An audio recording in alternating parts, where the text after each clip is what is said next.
Okay, I intend in this course to introduce you to Canadian culture, but through art, and especially through Canadian painting. I'm interested basically in painting. When we speak of Canadian painting and in the relation to Canadian culture, I think the first image that comes to mind is landscape painting. And this is due to one group of painters based in Toronto, basically, who are called the Group of Seven, and they produce a lot of work, and they are very popular, at least in Canada. And for them, landscape was the ultimate expression, let's say, of the Canadian ethos, meaning that if we want really to express the identity of Canada, the best way it was to represent its landscape and to go from place to place like this and to depict ideas and a certain point of view on the land. This has come from this idea that nature is transcendent to any division that we could have among us, and being transcended could unify, if you want, the whole country. I want to destabilize a little bit this idea because I think it's more complex than that, and nothing good like Quebec painting to destabilize a little bit this kind of preconceived idea. And instead of starting with landscape, even if in Quebec it was also a certain preoccupation, we will speak of it, they were interested by other values, and especially to specify their own identity as Quebecer, if you want. And this was expressed more by figure painting than by landscape. So that's why I thought the best way to introduce to Canadian culture is to make a little detour through Quebec.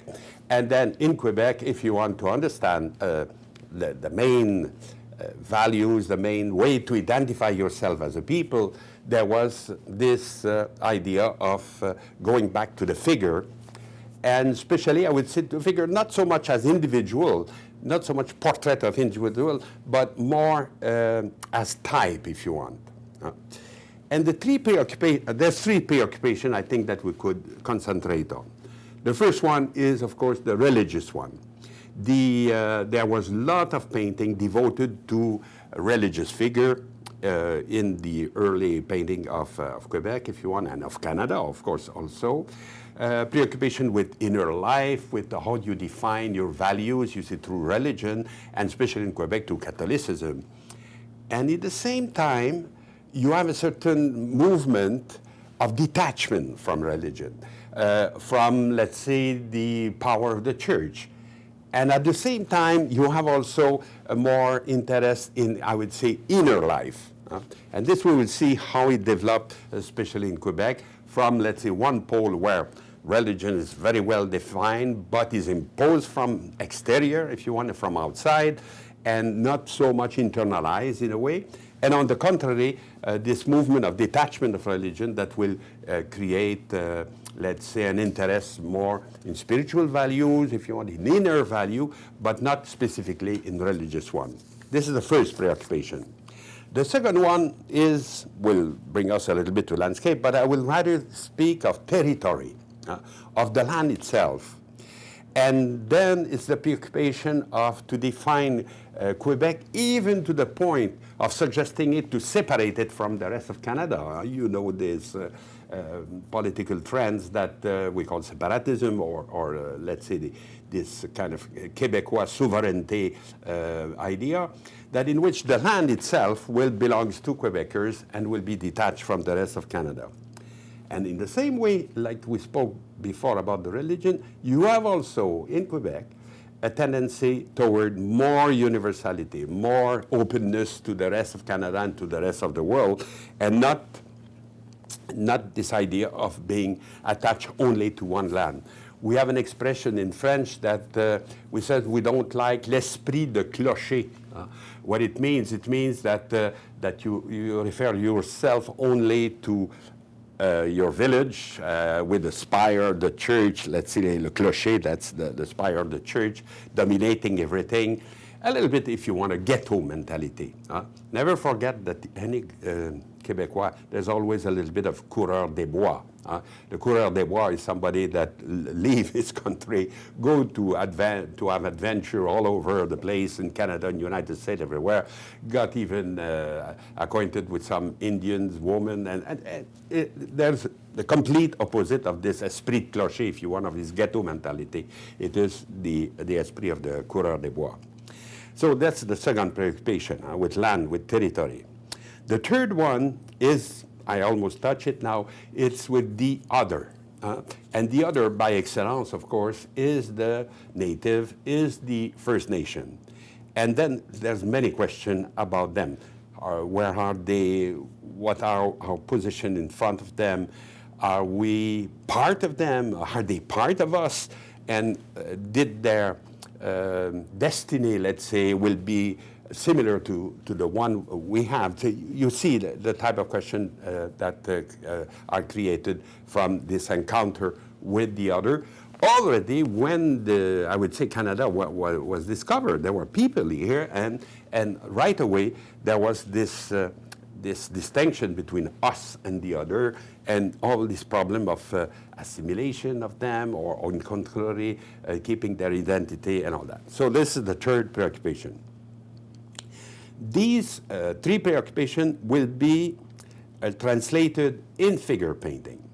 The first one will be, I would say, some portrait of nuns, of religious, of sisters, of women who enter into an order, a religious order, and was depicted in the 19th century by Antoine Lamonde. You would see we will speak of him in this first lecture.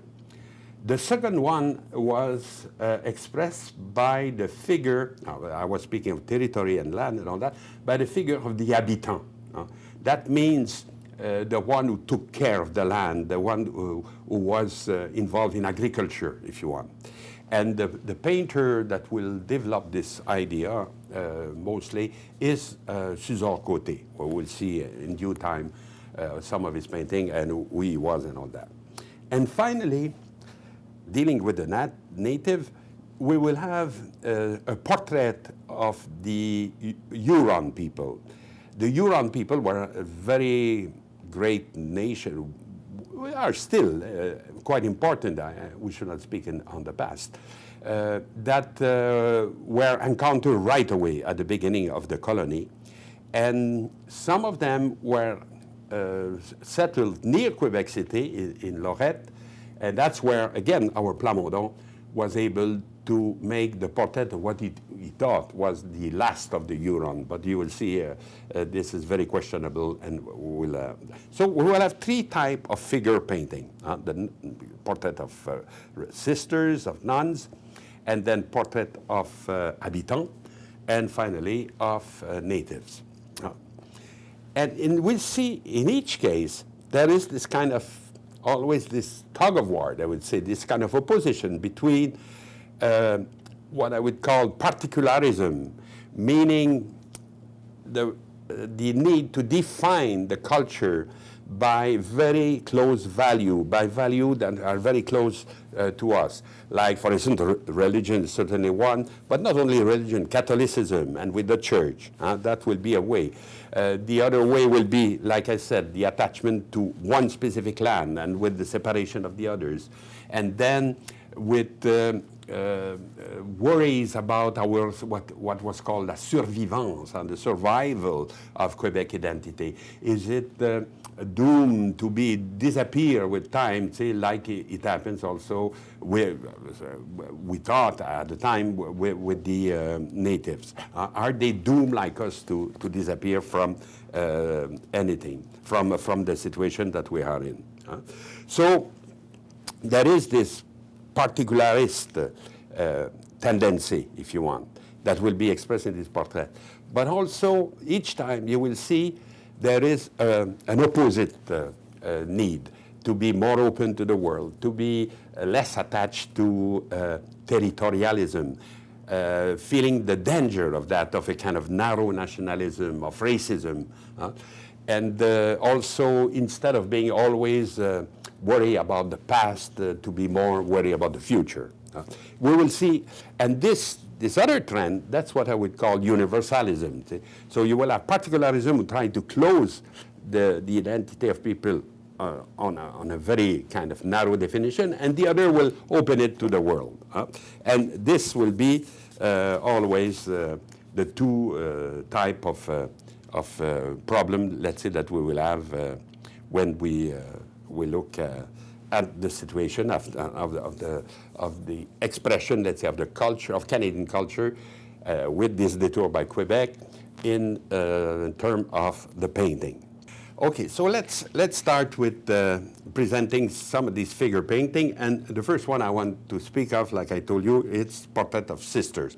I will show you them rapidly, one after the other, in order that you will have in your mind exactly what I'm speaking about, and then we will deal with the painter, with this kind of environment in which he was, and all the difficulty that that was at the time. So the first painting is done by Antoine Lamonde. I give you the date, 1804, 1895. You see, so it's really in the middle of 19th century. And this one is called Sœur Sainte-Claire. It was painted in 1834, and it's in the collection of the Hôpital Général du Québec, à Québec. De Québec, I would say, instead of du. And so this is one of the, and it's part of 4 pictures, let's say, that Lamonde devoted to these sisters, to these nuns. The second one is very famous because it's at the National Gallery of Canada, and because of that it's more known than the others. And it's called Sœur Saint-Alphonse. And like the 3, there's 3 who have been painted in 1841. And so a little bit after the first one I show you. That's why the first one is always seen as a little bit less good and less well-defined than the 3 others. But this one is a famous one, like I told you, because of his situation, because it is collected by the National Gallery, and it was even called the Mona Lisa of Canadian painting by some journalists, I don't remember who. And then you have another one who's called Sœur Saint-Joseph, and always in the collection of the Hôpital Général de Québec, in Quebec City, done exactly in the same time, 1841. And finally, a 4th one, Sœur Sainte-Anne.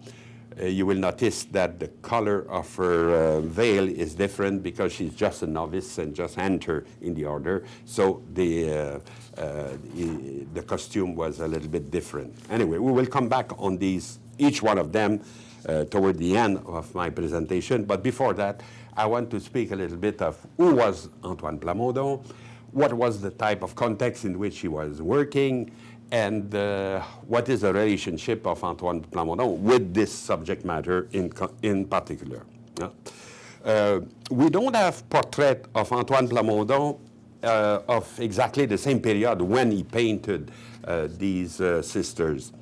Here it's a portrait of him maybe done 20 years after, because it's of 1860.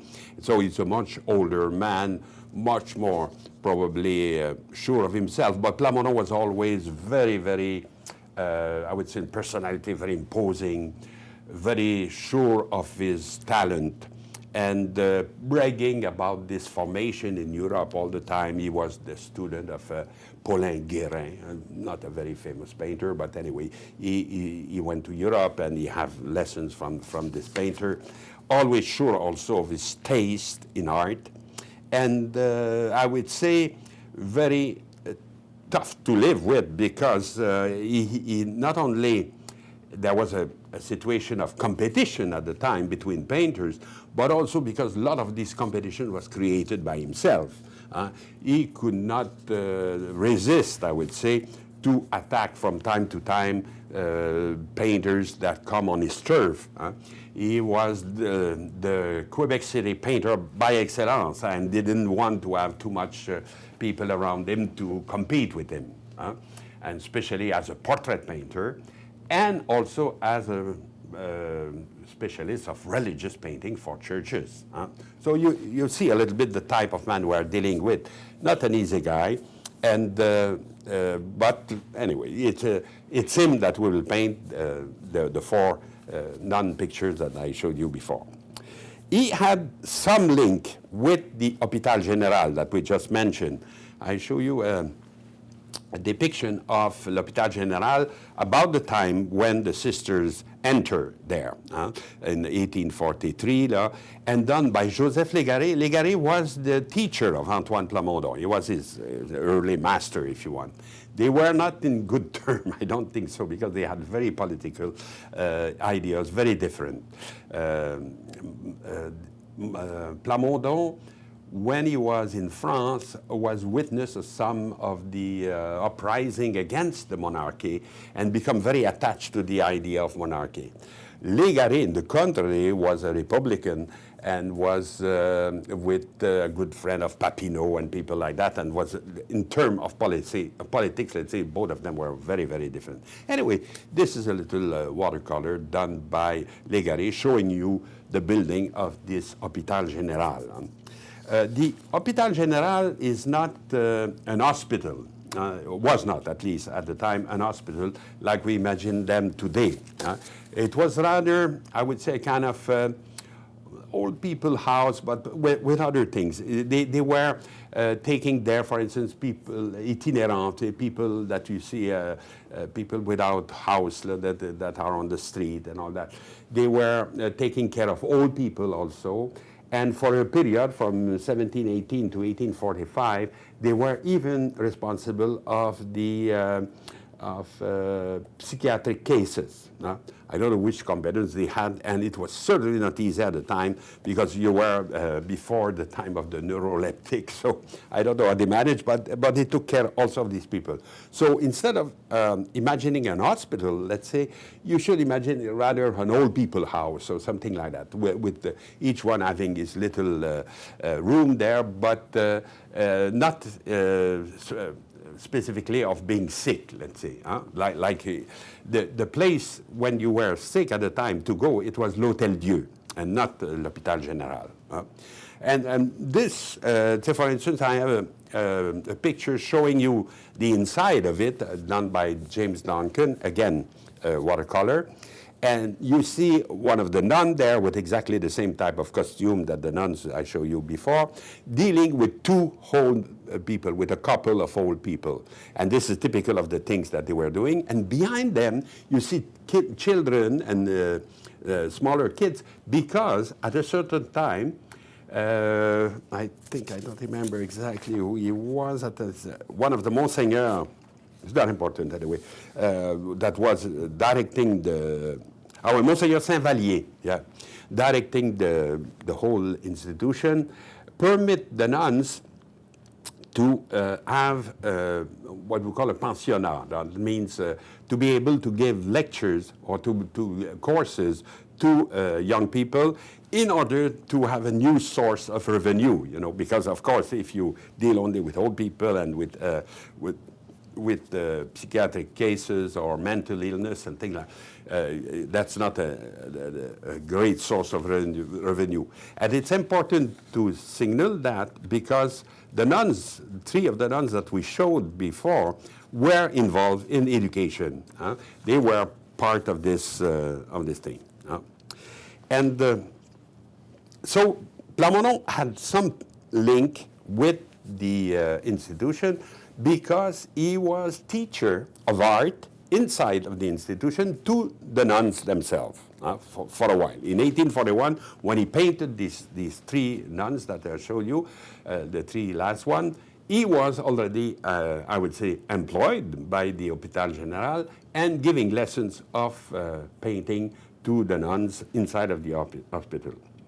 And, but I don't think he was very, very well appreciated. We know that because there is a kind of journal that the nuns took, and especially the novice, to whom he says, and they are sweet, but you feel when you read their text that they were not very happy of the result of his teaching.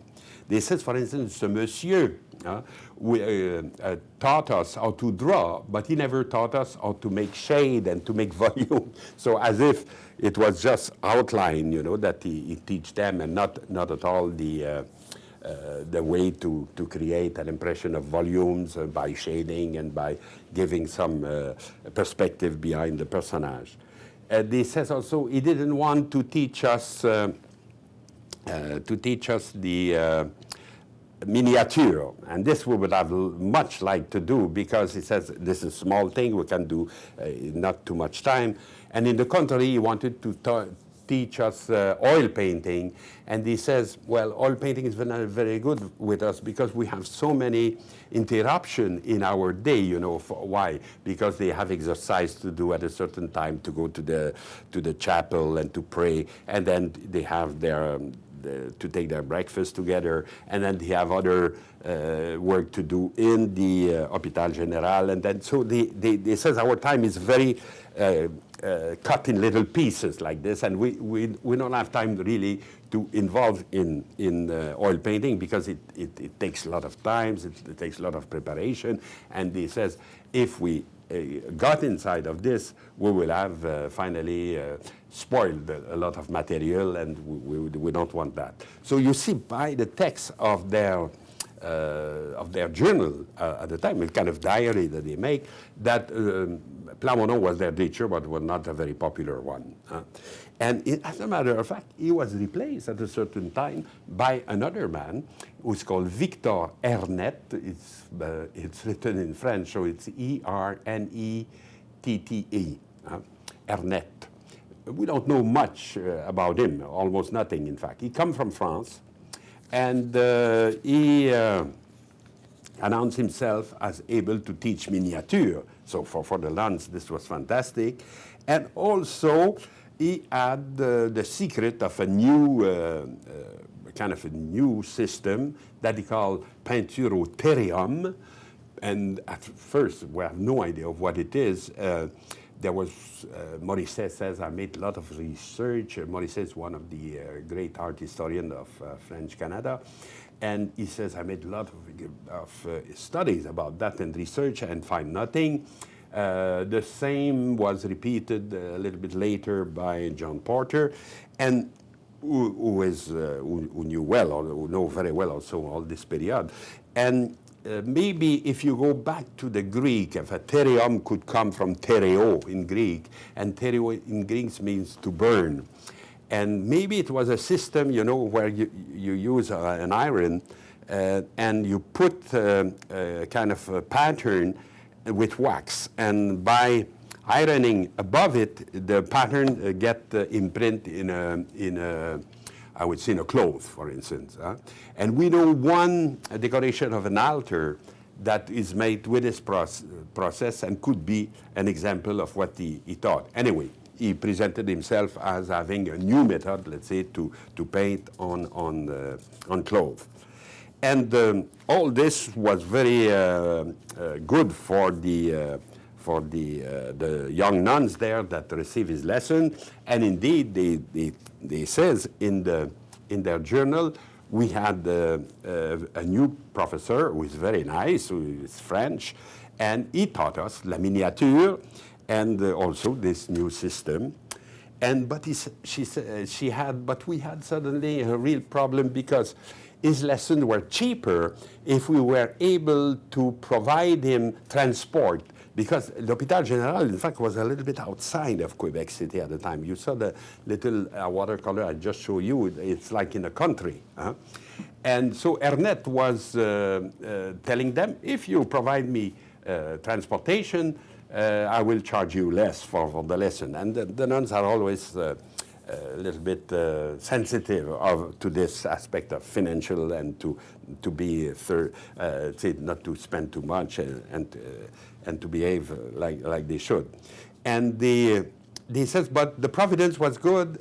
Two of our friends, Monsieur Pelletier and Monsieur Tourangeau, offered in turn to take Monsieur Ernet, and so we didn't have to pay the transport. These two guys were very nice to us, and well, This for Plamondon was really a catastrophe because, first of all, he lost his job with them, and secondly, these two guys were the one who have ordered him the painting I just showed you of the Hun because it was their daughters that he was painting.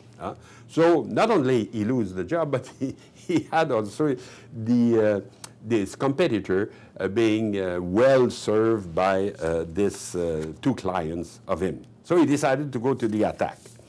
And what he did, he asked one of his good friends, Joseph-Édouard Cauchon, we have to be careful to pronounce his name well, Cauchon, who will be mingled in politics at the time. He was the representing of the Comté of Montmorency and for all his life. But at the time, he was a young lawyer.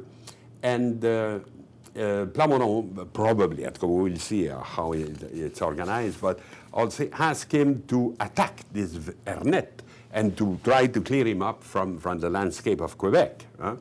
So Cauchon write an anonymous little article signed only by un ennemi du charlatanisme. Imagine, say, I'm an enemy of charlatan, and I want to denounce one in particular, Monsieur Victor Ernet, with his so-called Therium process that nobody knows about. And he says this man have taken too much importance in Quebec, and he's a nobody, and we should not be naive with him and to think that he's such a great master. And so it was a kind of front attack, probably inspired by Plamondon, but written by this Cauchon, and so blunt, let's say, that Ernet suddenly disappeared from Quebec and is found in Montreal instead. And in Montreal, he obtained that some newspaper says that he's a nice man, that he's a good artist, and people who follow his lessons are very happy with him. So they tried he tried to rehabilitate himself, but finally he went back to France without, just before leaving the country, he succeeded to make himself an article accusing these two guys to be very not charitable. He says because Monsieur Plamondon was not clever enough to write himself the article, he have to ask to this Cauchon, and this Cauchon was not clever enough to thinking of it by himself. He needed Plamondon to do it. So he tried to defend himself, but as a matter of fact, for Plamondon, that was perfect. It was one, let's say, concurrent, somebody who took a place in the city of Quebec out of the situation. And let's go back now to closer a little bit to our subject with the painting of the nuns. I will show you, for instance, the parents of one of them. The portrait that you see are one of the Pierre Pelletier that we just named. You remember that the guy who helped Ernet to travel from his place to the Hôpital Général, one of them was this Pierre Pelletier. And he's represented here by side by side with his second wife, because the first one, the mother of the nuns, died from tuberculosis, and so he remarried, and he had this portrait of Madame Pierre Pelletier, but his second wife. Who was Pierre Pelletier? He was a merchant. He came from the region of the Bas du Fleuve, meaning Saint-Anne-de-la-Pocatière, in that region. But he made his business in La Basse-Ville de Quebec, so he was in Quebec when all this happened. And he have a good reputation of being very generous and very nice to the people, for the poor people of Quebec and all this. Kind of good man.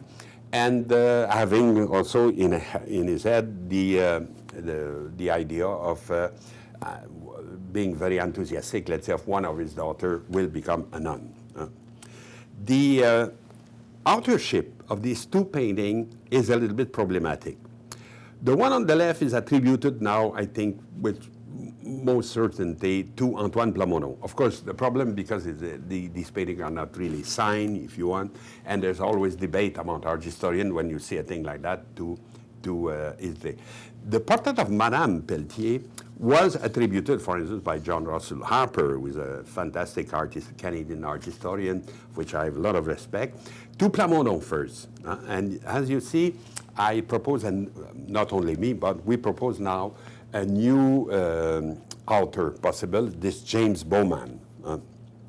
The reason for that, it is that if you look at the characteristic of the face of the Madame Pelletier, you have a little smile and you have these eyes drawn like almost like in a mask, I would say, instead of a real person.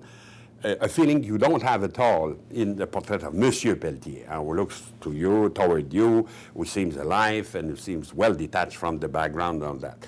Madame Pelletier also, what is interesting, it is this costume that she has, in which she's defined more, I would say, like a bourgeois than as a person, as a specific person. And then when you see this little smile of Madame Pelletier and the way the eyes are drawn, you have the surprise to find them in few pictures of the family Pelletier, as if Monsieur Pelletier have ordered an artist to do the whole family, let's say. So you have a boy, you have the two little girls who looks like popping from a box, let's say.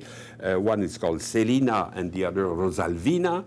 And finally, a baby of the family of the Pelletier, who also have always the same little smile, the same way the eyes are depicted, and also this kind of mask-like figure that is very stereotyped from one to the other.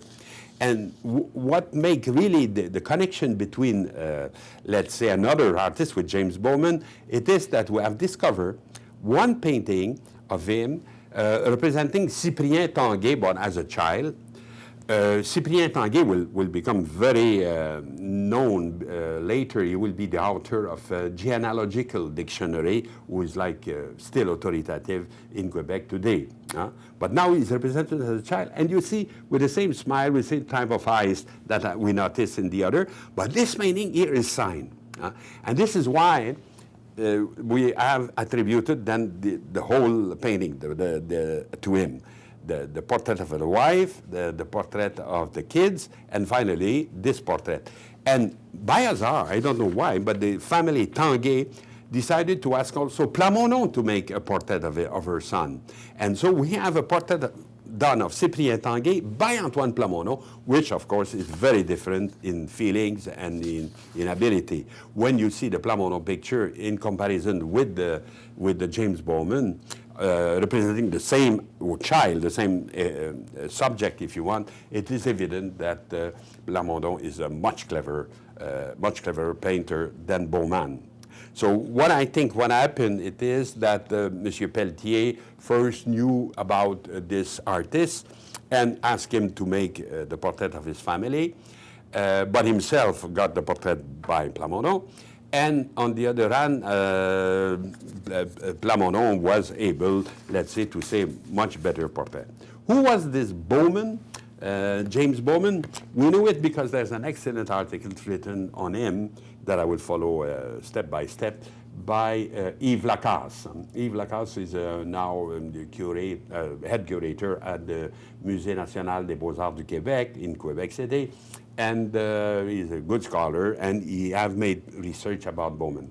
Bowman is what we call an itinerary artist. That means somebody that went from city to city, offered his talent to the population, and succeed like this to attract some clients. He's an American born. And he claimed that he had his first formation from a man named Turner. Well, was not, of course, the great Turner, the great Turner that was a painter, an English painter in England. But the coincidence of name was good for him. And so he went to Pittsburgh, Philadelphia, Washington, and finally disappeared in Europe for many years, pretending there also that he follows all the academy and things and become a very extraordinary painter. Came back in Pittsburgh and finally decided to try his chance in Canada. So he went to Quebec. And before going to Quebec, he got a letter of recommendation from the Bishop of Boston, which was a good idea, Monsignor Fenwick. And because he knew that Quebec, there's a lot of Catholic and all that, and if he want to have some word there, he better have letter of recommendation. So, arriving in Quebec, he published this little advertisement. Aux amateurs de la peinture, Monsieur Bowman, peintre d'histoire et de portrait, offer his service, let's say, to the population, and he brags that he can do anything, that he was in Europe under the great masters, and he's perfect, and he can do anything.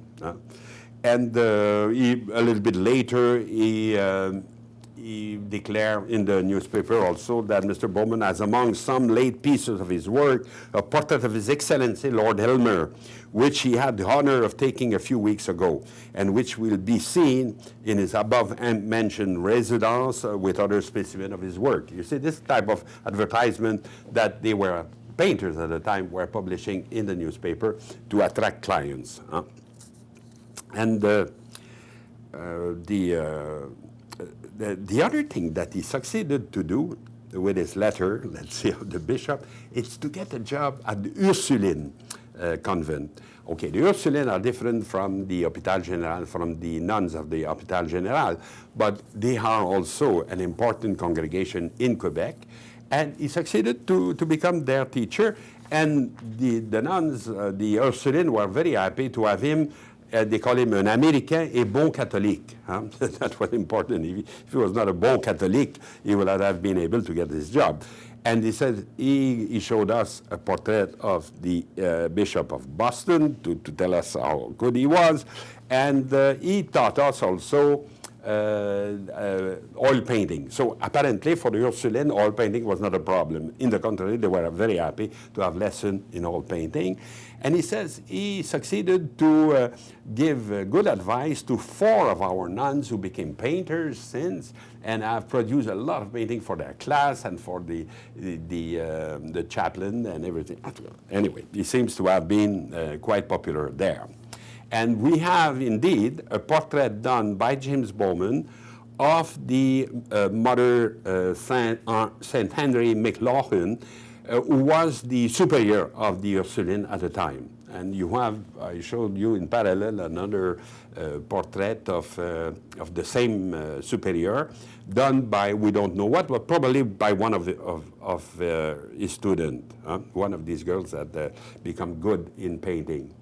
And notice the way Bowman represented the superior holding a book, and since it's done, this toward 1832, it's done before Plamondon, and you could say that maybe he got from Bowman this idea of representing the nuns holding a book like this.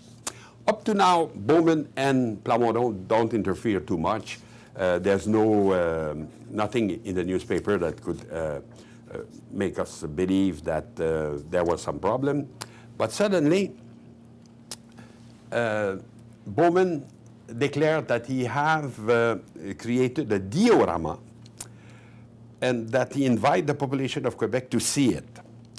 And the diorama was representing a church in Rome, let's say, of a Franciscan order, and you could imagine with some monks and a perspective like this. And what we call a diorama, it is a picture in which, let's say, it was invented, in fact, by Daguerre, by the one who created, one of the creator of photography, of the daguerreotype. You know, this type of early photography. And Daguerre suggested that we could make a painting quite large, let's say, in which, let's say, the border of the painting will be mixed with the place where we are, in such a way that you will have an hesitation, let's say, is it a painting or is it just an opening on the wall toward another view? So it was fascinating for the public. A lot of people came to see that, and they were very excited by this diorama. The Quebec Mercury, who is a journal of the time, speak of it with great applause, let's say, from the manner in which the perspective is treated and the light thrown on the picture, the dimension of the church and the figures are magnified so as to appear on the on their actual size, and an ocular deception is produced, the effect of which is pleasing, is as pleasing as it's wonderful. We regard this as one of Monsieur Bowman. They make a mistake it's Bowman, of course, in the newspaper. Happiest efforts, and recommend it to the public as an exhibition of extraordinary merit and curiosity, which derive also an additional interest from being the first painting of the kind which have been exhibited in Quebec. And it's in fact, there is a lot of fascination at the time for panorama. So you mean this huge painting that are like a circle and that you go around and create the impression of real life, for instance, and diorama, this type of painting in which the perspective was so well used, and soon enough also by photography. And all this, in a way, was seen as a threat to painting itself by painters at the time. On this, I would say Plano is not the only one to react negatively. And when the diorama was presented, Plano pretended to have been invited to see it and to give his advice about it. Oh boy. And then he produced an article so vicious, again, Bowman, exactly like he did with ARTH, that he created, he says that he doesn't know what to paint, that this depiction is a caricature of the reality, and there was no way to, that the personages have no character, no expression, they are stereotyped and everything, so he was very negative about it.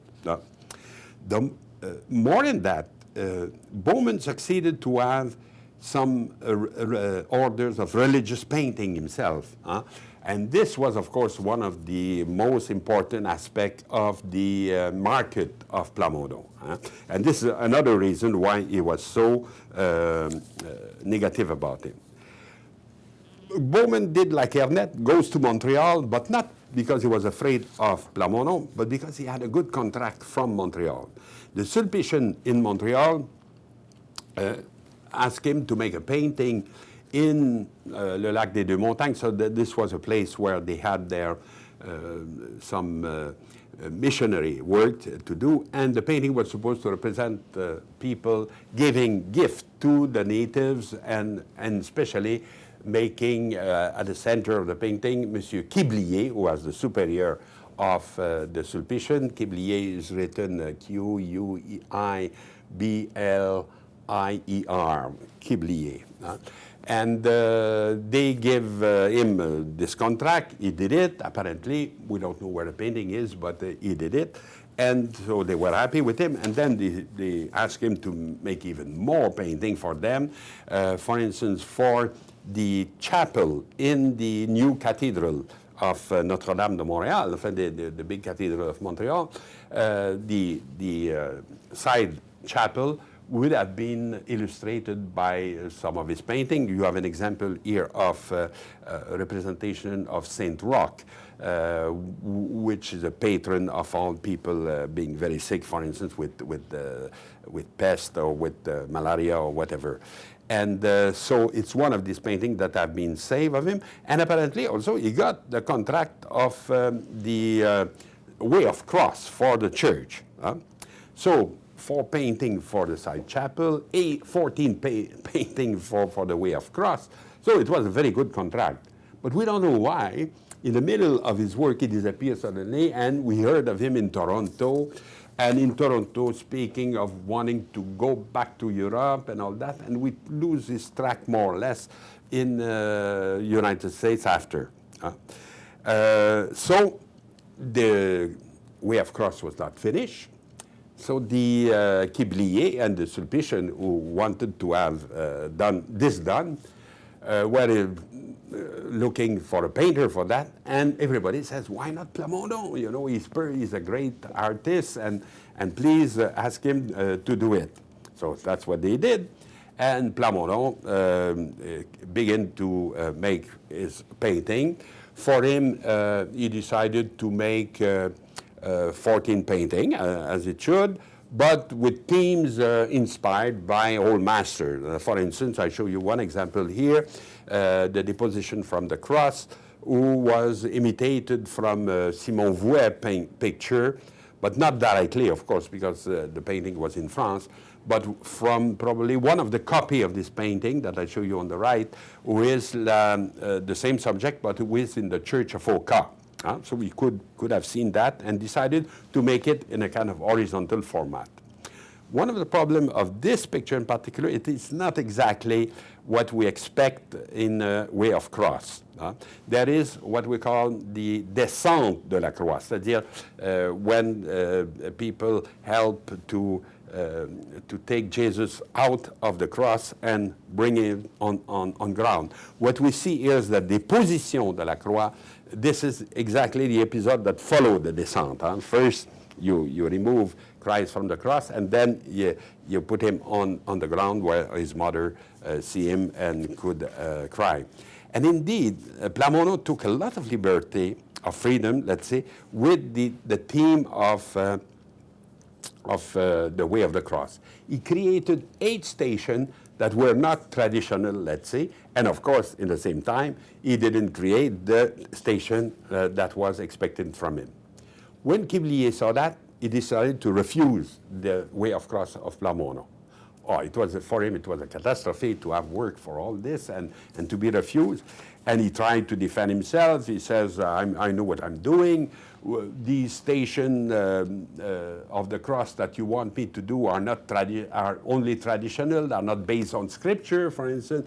And it's true for some episode of it. And he says they are repetitive, and I want, in the contrary, to create new stuff and all that. But Quiblier says, no way, you have to complete your Way of Cross, or we don't accept it. Complete, because for him, the painting that he did outside of the traditional way were not acceptable. And so finally, Plano abandoned the project, and these paintings are now in the museum and not in the church.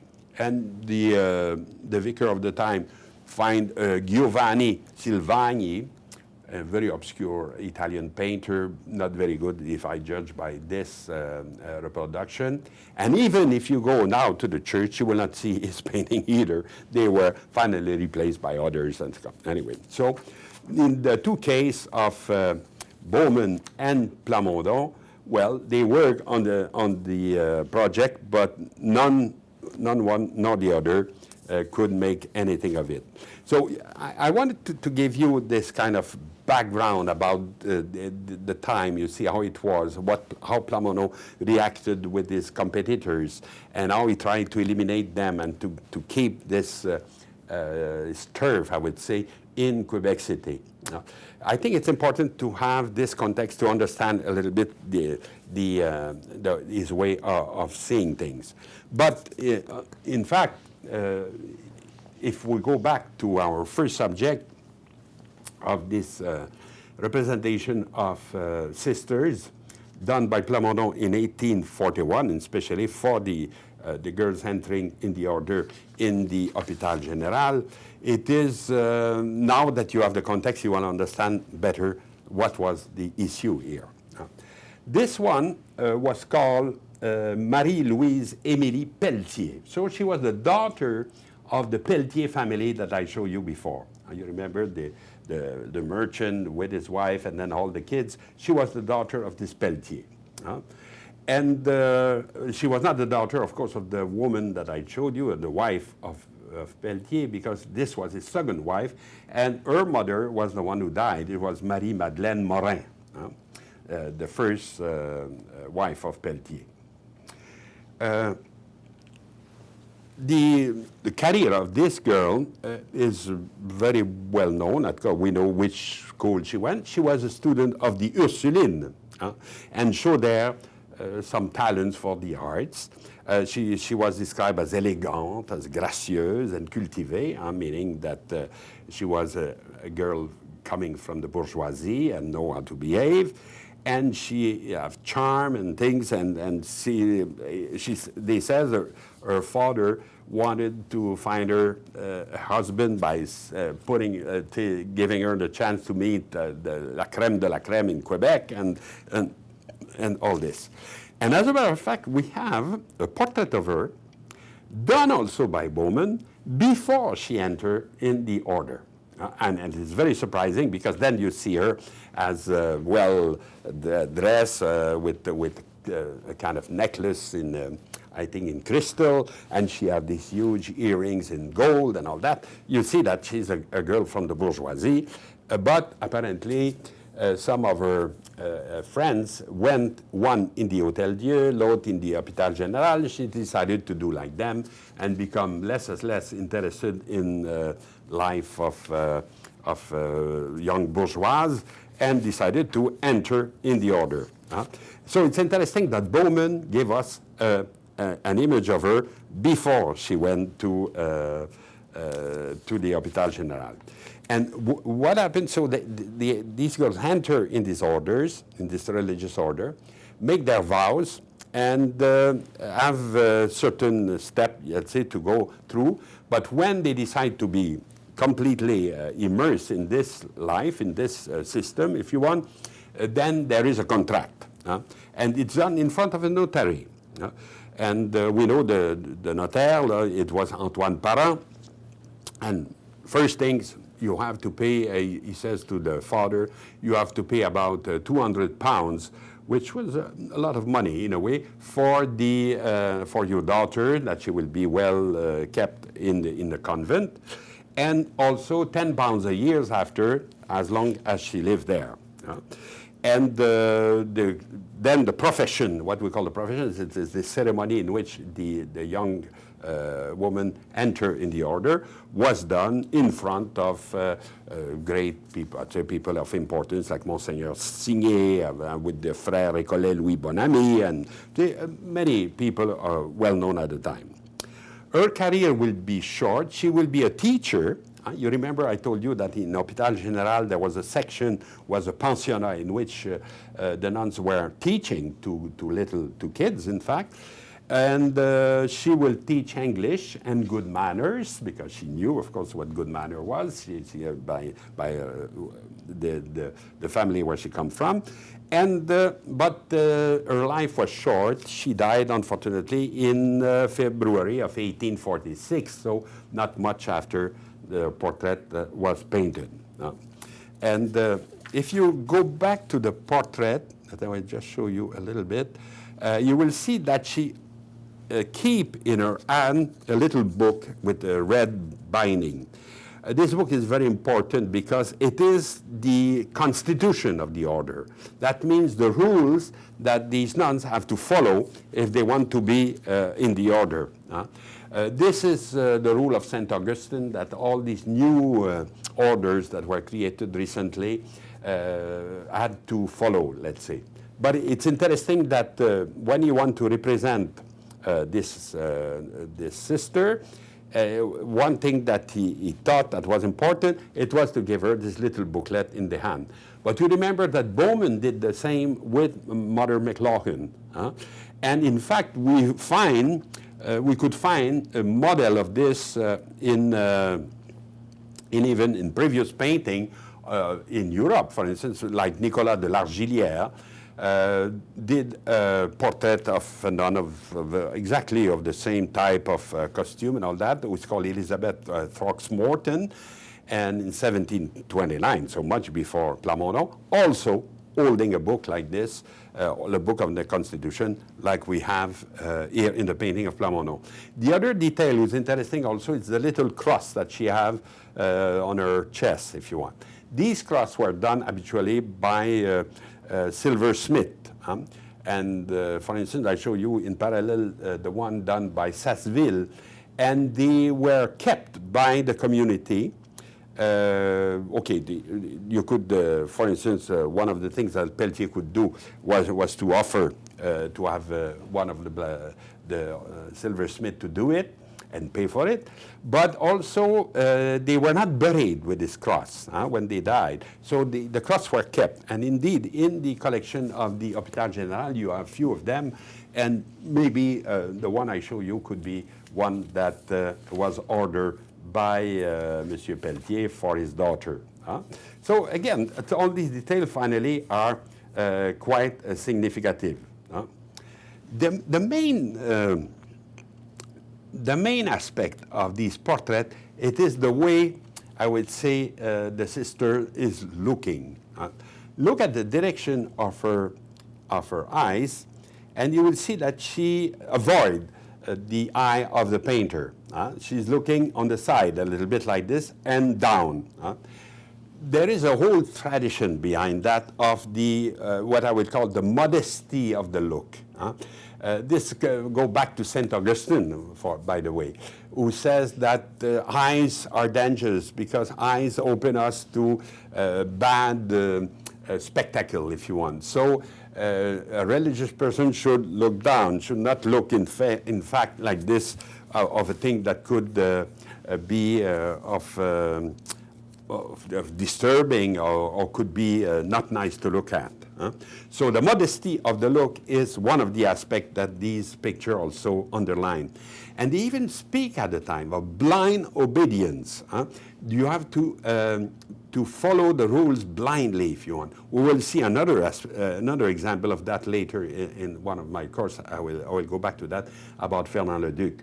But this blind obedience, it never struck me before, but it means that even, again, it attacks the very high, that you should be blind and just follow what you are told to do. And so there is certainly that in the picture of Plamondon. But there is something else also, because you remember the figure of Plamondon that I show you, this kind of, the photo that I show you of him, I says it's 20 years after, but in which he looks very sure of himself with kind of, I would say, steel glaze. He's looking at you with a lot of power. And I would say maybe this is a thing that the nuns try to avoid also, to be too much under the eye of the painter. As if this look of the painter will be almost petrifying them, will be reduce them as objet, if you want. And if a painter is able to make a person transform into an object, it is Plamondon. And so you have these two aspects, the modesty of the look that was, let's say, the things to do at the time, but also the aspect of this reduction of the sitter as a kind of objet in front of the painter, who is the active one. Okay, the second one that we will discuss a little bit is Sœur Saint-Joseph. The first one was called Sœur Saint-Alphonse. I don't know why they give masculine name to these nuns, but anyway, it was done like this. This one is Sœur Saint-Joseph, again, 1841, Musée de l'Hôpital Général, so it's exactly, I would say, a colleague of the previous one. But this one was a daughter of another man that we mentioned also. She was the daughter of Joseph Guillet dit Tourangeau. You remember this Tourangeau was with Pelletier, they were two friends, and they were helping Monsieur Hernet to go to the Ursuline and back. This is the Tourangeau. So he's the father of this sister Saint-Joseph. We have a painting of the parents of Sœur Saint-Joseph, done also by Antoine Plamondon, by the way, the portrait de Monsieur Tourangeau and the portrait of Madame Tourangeau that I show you side by side. Tourangeau was a baker primitively, but he became a very rich merchant, and a little bit like Pelletier, you see, made good business and was wealthy, and obviously is depicted here not as a baker, but as a bourgeois. He's well dressed, he's dressed at the fashion of the day, he looks very sure of himself, he has a kind of relaxed pose, and his wife seems very sweet and also a little bit older, and she was the mother of this sister Saint-Joseph. Both of them, the parents, I think, and even I would say it could be applied also to their daughters, it seems to me to reflect the notion of dignity. But the notion of dignity, you have to be careful. It have a long history. What we call in Latin dignitas was in fact not so much a character of a person, but it was more at the beginning the character of a rank. If you are, for instance, an emperor, or if you are important in the society, in the Roman society of the time, you had the dignitas. You have, for instance, they will speak of dignitas equestri, meaning that you are in the army, that you are dealing with horses and the cavalier and something like that. And so you have this dignitas. So you understand that at the beginning, it was not so much a way of looking dignified, if you want. It was part of the row and part of the rank of the person that we are depicting. So much that in the medieval era, the notion become almost like an honor, you know, that is attached to a certain person. And when, for instance, the king died, there was a kind of wax figure made of his face, and this was buried first. This was its dignitas, and then the body or the corpse, let's say, was buried after. So you see, there were even two images, two detached one from the other. And in terms of the history of the portrait, I think this notion of dignitas is very important, because a portrait, you could say, is also a second image of the person. And the image that he wants to be known by.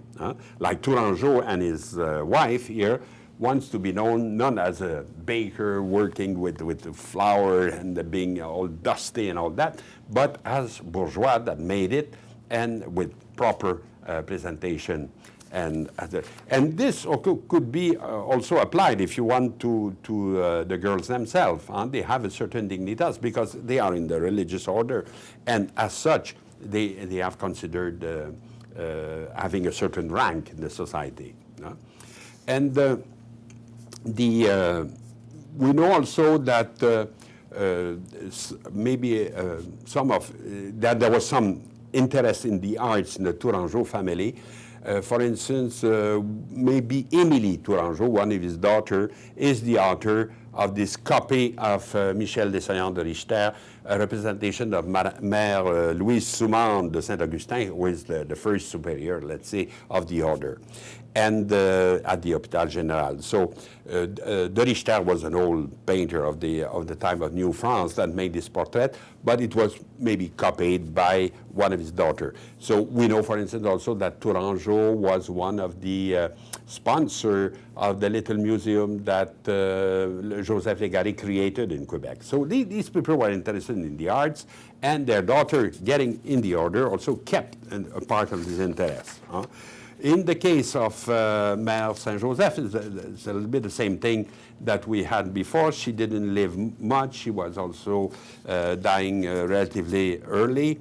And finally, contrary to these two, we have to present Sœur Sainte-Anne, who is now represented with a kind of white veil, meaning that she's still a novice. She's not yet, not made her profession, and holding the book also, having the cross, exactly like the others, and looking also down, being like wary of the steel look of Plamondon. I repeat that because all this idea of veil also is part of a long tradition. For instance, even in the Roman time, when somebody got married, the girl have to be veiled like this, and we'll keep some of this even up to today. But with nuns, of course, it's very important that all their hair were covered. That was a way to say we are married to God, if you want. They were transposing in religious terms things that was done already in profane type of situation. And we know that Plamondon did other portraits, say, related to the family. Some of his, her brother, for instance, Joseph Guillet de Tourangeau, fils, is the brother of the nuns that we just saw. The two last one were sisters. I maybe forgot to mention it. Here is represented this Joseph Guillet de Tourangeau, fils, with his wife, with Caroline Paradis. All this as if, say, when a painter got one contract to represent, for instance, the two daughters of Tourangeau. He got the contract of representing the parents and then the brother with his wife, and it was like a very, very interesting in terms of business also, that to enter in this rich family and get command like this for all the family. And I kept for the last the portrait of Sir St. Clair, which in fact have been painted before the three nuns that I present you up to now in 1834, who is also at the Hôpital Général, because I'm fascinated by this portrait, because look at her, the way she looks. And instead of looking down like the three others, she's facing the artist in this time. And she's not wanting to be an object, to be reduced, to be just somebody that we look at, but she's also looking back. And this is, to me, it's why I says this is of the four the most interesting painting. Who she is let's say, before she went, she became Sir St. Clair, she was known as Henriette Caroline de Blois, and by her mother, who is called Vénérande Renvoisé, she was the little daughter of François Renvoisé. Who is François Renvoisé? It's one of the most important silversmiths in Quebec at the time. So she was the granddaughter of an artist. And that's why I think she could face Plamondon. She have seen other artists, she knew what they were, and she was not intimidated by them. So that's why she can look at him painting her face without flinching, let's say, without being too impressed by that. And this, for me, it is the essence of all these portraits, you know. In the first one, you see people who are almost, I would say, defined in advance of what they will be. Because it's a little bit like Sartre, Jean-Paul Sartre, you know, the French philosopher, says that in his perspective, existence precedes essence. What he means, it means that when we get born, we don't know exactly what we will become, and it is our acts, one after the other, that suddenly define us as, let's say, having a strength, or having, in the contrary, weakness and being a coward and things. Depending, you are not defined right away by what you will be. It's your act that define you. But when you enter in a religious order, and especially when you get this little book, you could say that your essence, what you should be, is already defined by in small letters. As if when you enter there, you have already all your life defined. And your existence, well, is just applying this essence that you are giving in the contrary. In the case of Sir St. Clair that you see now, I think you have one of these nuns that was able to resist to this idea, was able to face reality, and in this case to face the painter that was painting her. We don't know exactly what she was doing in the Hôpital Général. She doesn't seem to have been, like the others, associated to teaching. Was she in charge of the mentally sick people? It's possible also. If it was so, she had to be very strong and very able to face reality, because there was a time when there was no neuroleptic, let's say, to calm down people and things. It was certainly not an easy task to do. And we don't know exactly what she did, but I would say, contrary to the three other nuns, that especially that the Sir Saint Joseph that I showed you, the last one, was one who lived very long in the order. She died, I think, in 1908, and she was called in the diary of the convent, une relique du bon vieux temps. Well, this is not a compliment, let's say, that I would like to have, that you say that you are just a kind of relique, a kind of witness of the good old times, you know, that, but this is exactly definition of what I was saying, the l'essence avant l'existence, because then you are all defined, you even when in your whole age, you are exactly like you should be in the good old days, and you have not changed all this time. See? In the contrary, like I tell you, maybe Sir St. Clair was giving us an idea of what could be, even in the order, somebody was able to face reality. In the next course, we will see a preoccupation with inner life, but very different from the one we deal with here, because it will not be anymore defined by the rules or by exterior imposition on people. And it is paradoxical because this interest in real internalized, I would say, rules will coincide also with a detachment from religion. So this will be our next lecture. We will see how this move toward a more authentic inner life, if you want, was expressed in painting, and especially by one painter that I will deal with, Ozias Leduc. So this is what we will do next time.